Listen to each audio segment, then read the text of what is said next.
Hello friends, आज हम start करेंगे चैप्टर 13 का मेथड का दूसरा पार्ट। आज जो हम मेथड्स पढ़ेंगे वो कौन से पढ़ेंगे? That is shallow copy and deep copy. Shallow copy और डीप कॉपी में डिफरेंस क्या होता है, और हम किसी भी डिक्शनरी को सिंपली कॉपी करते हैं तो क्या डिफरेंस आएगा। अब कॉपी का मतलब क्या होता है? दैट मीन्स आपने एक डिक्शनरी क्रिएट कर रखी है और आप एक नई डिक्शनरी क्रिएट करना चाहते हो उससे कॉपी करके, तो आप क्या करते हो, किसी भी डिक्शनरी की एक डुप्लीकेट कॉपी क्रिएट करना चाहते हो। अब उस कंडीशन में शैलो कॉपी में क्या डिफरेंस आएगा और डीप कॉपी में क्या डिफरेंस आएगा और सिंपल कॉपी में क्या डिफरेंस आएगा, इसको समझने की कोशिश करते हैं एग्जांपल्स के थ्रू। चलिए देखते हैं। ये मैंने सिंपल कॉपी के लिए प्रोग्राम कोड कर रखा है। इसके अंदर क्या कर रखा है, मैंने एक डिक्शनरी क्रिएट कर रखी है जिसका नाम क्या रखा है, ओल्ड डिक्शनरी। मैंने क्या करा है, 1: गुलफाम, दैट मीन्स 1 एक की है, गुलफाम उसकी वैल्यू है। 2 एक की है, अमित उसकी एक वैल्यू है। 3 एक की है, मानस उसकी एक वैल्यू है। फिर मैंने क्या करा, एक नया डिक्शनरी वेरिएबल ले लिया, एक वेरिएबल लिया है न्यू डिक्शनरी और equals to old dictionary. That means इस डिक्शनरी की वैल्यू कॉपी किस में हो जाए, दैट इज न्यू डिक्शनरी के अंदर। फिर मैंने करा न्यू डिक्शनरी के अंदर सेकंड, दैट मीन्स सेकंड वो मेरे जो की है दैट इज कौन सी है, 2, जिसकी वैल्यू क्या है, अमित है, उसकी वैल्यू क्या हो जाए, अभिक हो जाए। जबकि हम कॉपी की बात करें तो क्या होना चाहिए, अगर मैं नई डिक्शनरी के अंदर चेंजेस करूं तो सेकंड डिक्शनरी के ओल्ड डिक्शनरी के अंदर जिससे मैंने कॉपी की उसके अंदर रिफ्लेक्ट नहीं करना चाहिए। लेकिन जब भी आप इक्वल्स टू साइन के थ्रू किसी भी डिक्शनरी को कॉपी करते हो नई डिक्शनरी में, अगर आप उसके अंदर सोर्स या इवन आप जिसके अंदर कॉपी करा है उसके अंदर कोई भी चेंजेस करना चाहते हो, उसके अंदर चेंजेस करोगे या करना चाहते हो तो वो रिफ्लेक्ट करेंगे दोनों डिक्शनरीज में। फिर मैंने क्या करा है, प्रिंट ओल्ड डिक्शनरी, आपकी ओल्ड डिक्शनरी दैट मीन कौन सी है, दैट इज ये वाली, और उसकी आईडी प्रिंट करा दी है, that means memory reference. Then new dictionary and new dictionary का रेफरेंस। अगर मैं इसको एग्जीक्यूट करूंगा, क्योंकि मैंने नई डिक्शनरी के अंदर चेंजेस करें तो ओल्ड डिक्शनरी के अंदर भी चेंजेस डिस्प्ले करेंगे। चेक कर लेते हैं इसको।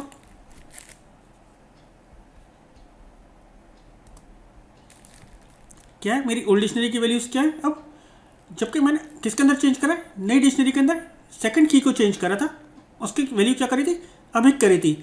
लेकिन वो क्या कर रहा है, ओल्ड डिक्शनरी के अंदर जिससे मैंने कॉपी करा उसके अंदर भी चेंज कर रहा है, और मेमोरी रेफरेंस जो आ रहा है वो क्या आ रहा है, सेम आ रहा है। अब शैलो कॉपी और डीप कॉपी के बीच में डिफरेंस समझने की कोशिश करते हैं। शैलो कॉपी क्या होती है, जहाँ पर सिर्फ अपर लेयर कॉपी होती है और इनर लेयर जो होती है वो आपकी क्या होती है, रेफरेंस होती है। दैट मीन्स आपकी इनर लेयर जो क्या होती है, दैट इज वैल्यूज जो होती है वो सिर्फ क्या होती है, रेफरेंस होती है। जबकि डीप कॉपी में होती है, डीप कॉपी में क्या होता है कि आपकी इनर लेयर या अपर लेयर दोनों ही कॉपी होती है और कोई भी वैल्यू रेफरेंस नहीं होती है। अब कंडीशन क्या होगी, अगर आप एक डिक्शनरी क्रिएट करते हो, इसकी वैल्यू क्या होगी 1 और इसकी वैल्यू क्या होगी, दैट इज की क्या होगी 1 होगी और वैल्यू नेहा 2 की होगी, वैल्यू इसकी सलमा 3 की होगी और अवनीत इसकी वैल्यू होगी 4, इसकी की होगी और आना इसकी वैल्यू होगी। अगर आप लिखते हो stu student2 equals to stu.copy, copy method क्या करता है, दैट इज शैलो कॉपी के लिए काम में आता है। उस कंडीशन में क्या है कि आपका, अगर आप student2 को और आपने क्या लिखा stu2 और स्क्वायर ब्रैकेट में क्या दिया 5 दिया है, दैट मीन्स आपके यहाँ 5th इंडेक्स नहीं है तो वो ऐड कर देगा क्या, तरु। जब आप तरु ऐड कर देगा, अगर आप student2 को प्रिंट कराएंगे तो उसके अंदर तरु प्रिंट होगा, दैट मीन्स उसके अंदर सारी वैल्यूज होंगी। जबकि student1 के अंदर ये वाली वैल्यू नहीं होगी, क्यों, क्योंकि आपने student1 से कॉपी करने के बाद इसके अंदर चेंजेस लाए थे। अब दूसरी कंडीशन क्या आती है, अगर आपने लिस्ट के थ्रू काम करा होता, आपने डिक्शनरी के अंदर क्या करा होता, की जो एक की बनाई होती और उसके अंदर एक लिस्ट पास करी होती, दूसरी की बनाई होती और उसके अंदर लिस्ट पास करी होती। उस कंडीशन में क्या होता, अगर आपने d1.copy d2 लिखा होता और आप d2 के अंदर दैट मीन्स जो आपने नई डिक्शनरी बनाई है उसके अंदर आप अपेंड कर रहे होते फर्स्ट वाली लिस्ट के अंदर 4, तो क्या होता, आपने जो चेंजेस करे हैं d2 के अंदर, जो नई कॉपी बनाई थी वो रिफ्लेक्ट करेंगे किसके अंदर, आपके d1 के अंदर भी। क्यों, क्योंकि ये क्या है, लिस्ट जो आपका क्या है, रेफरेंस ऑब्जेक्ट है, दैट मीन्स क्या है, म्यूटेबल टाइप है। जब म्यूटेबल टाइप में आप ऐसा काम करोगे उस कंडीशन में क्या होगा कि ये रिफ्लेक्ट करेंगे आपके किसमें, सोर्स जिस डिक्शनरी में भी। इसको समझने की कोशिश कर लेते हैं एग्जांपल्स के थ्रू। ये मैंने प्रोग्राम कोड कर रखा है सिंपल डिक्शनरी का, सिंपल कॉपी का। इसके अंदर क्या है, एक ओल्ड डिक्शनरी बनाई है जिसके अंदर मैंने वैल्यू क्या दी है 1, इसकी की है, गुलफाम इसकी वैल्यू है, 2 इसकी की है, अमित इसकी वैल्यू, 3 इसकी की है एंड 1 इसकी वैल्यू है। मैंने क्या करा, न्यू डिक्शनरी दैट मीन्स एक वेरिएबल बनाया equals to old dictionary, that means ये डिक्शनरी मैंने कॉपी कर दी न्यू डिक्शनरी के अंदर। फिर मैंने क्या करा, न्यू डिक्शनरी के अंदर जब कॉपी हो गया तो मैंने 2 जो मेरी की थी दैट उसकी वैल्यू क्या थी, अमित थी, मैंने उसको चेंज कर दिया अभिक से। जब मैं इसको प्रिंट कराऊंगा तो ये वाली मेरी जो ओल्ड डिक्शनरी होगी इसके अंदर भी चेंजेस आ जाएंगे और नई डिक्शनरी जो होगी उसके अंदर भी चेंजेस आ जाएंगे अगर मैं इक्वल्स टू साइन के through that means assignment operator के थ्रू मैं एक नई डिक्शनरी क्रिएट करता हूँ। एग्जीक्यूट करके देख लेते हैं इसको। देखिए वही आ रहा है, दैट मीन्स मैंने चेंजेस किसके अंदर करे थे, नई डिक्शनरी के अंदर करे थे, किस पर, जो जिसकी की क्या थी 2 थी और उसका क्या हो गया, दैट इज चेंजेस यहाँ रिफ्लेक्ट कर रहे हैं।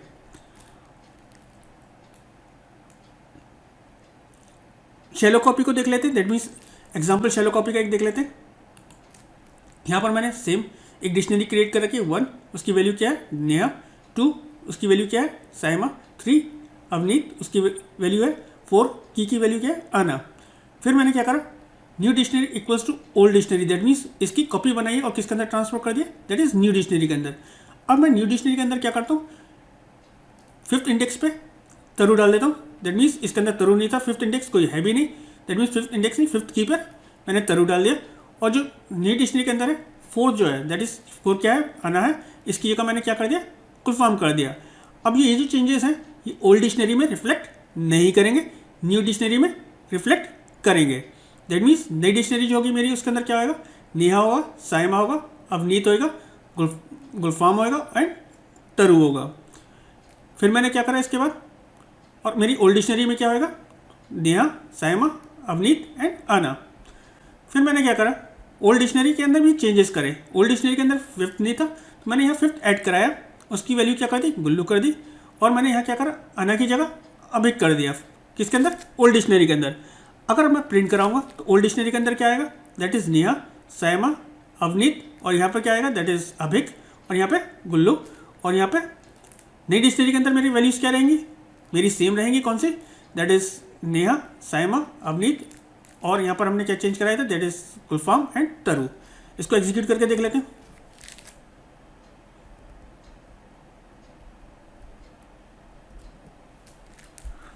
देखिए फोर्थ मैंने क्या करा है चेंज करा था, वो चेंज हो गया, जबकि फर्स्ट डिक्शनरी के अंदर मेरा सेम रहा और न्यू डिक्शनरी के अंदर मेरे चेंजेस आ गए। मैंने 4th इंडेक्स पे क्या करा था गुलफाम करा था, दैट मीन्स अना की जगह क्या हो गया गुलफाम हो गया, और मैंने 5th एलिमेंट क्या कौन सा 5th की कौन सी ऐड करी थी तरु, तो वो ऐड हो गई नए वाले के अंदर। फिर मैंने क्या करा था ओल्ड वाले के अंदर चेंजेस करे थे, कौन से के अंदर, दैट इज़ 5th एलिमेंट मैंने ऐड 5th की मैंने ऐड कराई थी, उसकी वैल्यू क्या करी थी गुल्लू, और 4th जो था दैट इज़ अना जो था उसकी जगह मैंने क्या करा था अभिक करा था। तो मेरा पुराना क्या है, पुरानी वैल्यूज़ ये आ गई, दैट मीन्स मेरी ओल्ड डिक्शनरी ये आ गई और न्यू डिक्शनरी अगेन चेंज करने के बाद ये आ गई। इस कंडीशन में मैंने क्या करा था न्यू डिक्शनरी में चेंजेस करे थे, और इस कंडीशन में मैंने क्या करा था ओल्ड डिक्शनरी में चेंजेस करे थे। दैट मीन्स अगर मैं एक बार कॉपी बना लेता हूँ तो उस कंडीशन में क्या होगा, मेरी ओल्ड डिक्शनरी में चेंजेस करूँगा तो न्यू डिक्शनरी में रिफ्लेक्ट नहीं होंगे, अगर न्यू डिक्शनरी में रिफ्लेक्ट चेंजेस करूँगा तो ओल्ड डिक्शनरी में रिफ्लेक्ट नहीं होंगे। लेकिन उस कंडीशन में क्या होना चाहिए, यहाँ पर आपकी लिस्ट या कुछ और नहीं होना चाहिए आपकी एज अ वैल्यू। अगर आपने लिस्ट एज अ वैल्यू ले रखा होगा तो उस कंडीशन में अगर आप चेंजेस करेंगे, चाहे सोर्स में करें चाहे डेस्टिनेशन में करें, तो वो चेंजेस रिफ्लेक्ट करेंगे। इसको भी देख लेते हैं एग्जाम्पल के थ्रू। यहाँ पर मैंने क्या करा, एक डिक्शनरी क्रिएट करी D1 जिसकी की वैल्यू क्या है 1, और इसकी जो वैल्यूज़ हैं वो क्या है 1 2 3। देन अगेन मैंने एक की डिफाइन करी 2, इसकी वैल्यूज़ क्या है 3 4 5। दैट मीन्स मैंने एक की के अंदर एक लिस्ट पास करी, सेकंड की के अंदर मैंने एक लिस्ट पास करी है। फिर मैंने क्या करा, एक डिक्शनरी नई क्रिएट कर ली, उसके अंदर मैंने क्या करा D1.copy, दैट मीन्स D1 की कॉपी बनाई है जो किसके अंदर चली गई है D2 के अंदर। D2 के अंदर मैंने अपेंड कराया, दैट मीन्स फर्स्ट की पर क्या अपेंड कराया 4, तो दैट मीन्स जब मैंने अपेंड कराया 4 तो यहाँ पर 4 हो जाएगा, किसके अंदर अपेंड कराया नई वाली लिस्ट के अंदर, तो नई वाली लिस्ट के अंदर 4 हो जाएगा। मैंने पुरानी डिक्शनरी और नई डिक्शनरी प्रिंट करा लिया। देन फिर मैंने चेंज करे पुरानी डिक्शनरी के अंदर, मैसेज प्रिंट करने के बाद आफ्टर चेंजिंग मैंने चेंज पहले करे, फिर मैसेज प्रिंट करने के बाद मैंने उसको प्रिंट करा लिया। चेक कर लेते हैं इसको भी एग्जीक्यूट करके।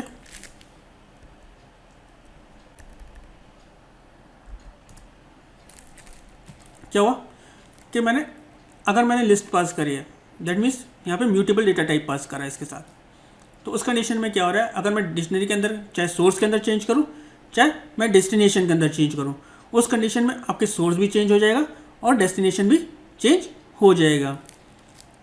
Shallow copy that means copy command जो आपके डिक्शनरी का वो कब काम करेगा, जब आप उसके अंदर इम्यूटेबल डेटा टाइप पे काम कर रहे होगे। इसमें आपने देखा ही था, इसके अंदर आपने क्या करा था, अगर कोई की सोर्स में चेंज कर रहे थे तो डेस्टिनेशन में रिफ्लेक्ट नहीं कर रही थी, अगर डेस्टिनेशन में किसी की वैल्यू चेंज कर रहे थे वो सोर्स में रिफ्लेक्ट नहीं कर रही थी।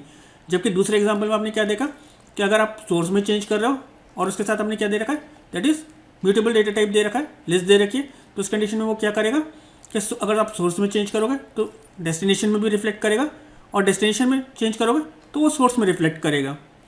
अब समझने की कोशिश करते हैं इसको ओवरकम करने के लिए आपके पास क्या होता है, दैट इज़ डीप कॉपी। अगर हम डीप कॉपी की बात करें तो यहाँ पर आपने सेम पुराना ही एग्जाम्पल लिया, सिर्फ चेंज क्या कर दिया, आपने एक इंपोर्ट कराया कॉपी मॉड्यूल को और आपने चेंज क्या कर दिया, copy the deep copy. D1 की कॉपी किसके अंदर हो गई, D2 के अंदर हो गई। अगर आप अभी जो मैं चेंज कर रहा हूँ किसके अंदर कर रहा हूँ, दैट इज़ न्यू वाले के अंदर। चाहे अगर मैं न्यू के अंदर चेंज करूँ या फिर मैं ओल्ड के अंदर चेंज करूँ, मैं किसी में भी चेंज करूँगा तो वो रिफ्लेक्ट ना सोर्स में होएगा ना डेस्टिनेशन में होएगा। अगर मैं सोर्स में चेंज करूँगा तो डेस्टिनेशन में जिससे मैंने कॉपी करा है उसमें रिफ्लेक्ट नहीं होगा, लेकिन अगर मैं दूसरे के अंदर कॉपी करूँगा दैट मीन्स डेस्टिनेशन में कॉपी करूँगा, चेंजेस करूँगा तो वो सोर्स वाले में रिफ्लेक्ट नहीं होगा। इसको एग्जीक्यूट करके देख लेते हैं।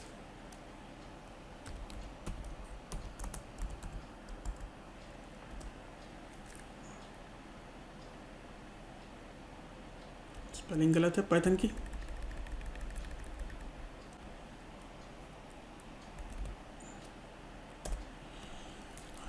यहाँ पर क्या हुआ, मैंने यहाँ पर एक कॉपी तो क्रिएट कर ली थी। कॉपी क्रिएट करने के बाद क्या करा था, मैंने D2 के अंदर फर्स्ट की पे चेंजेस करे थे और 4 अपेंड कराया था।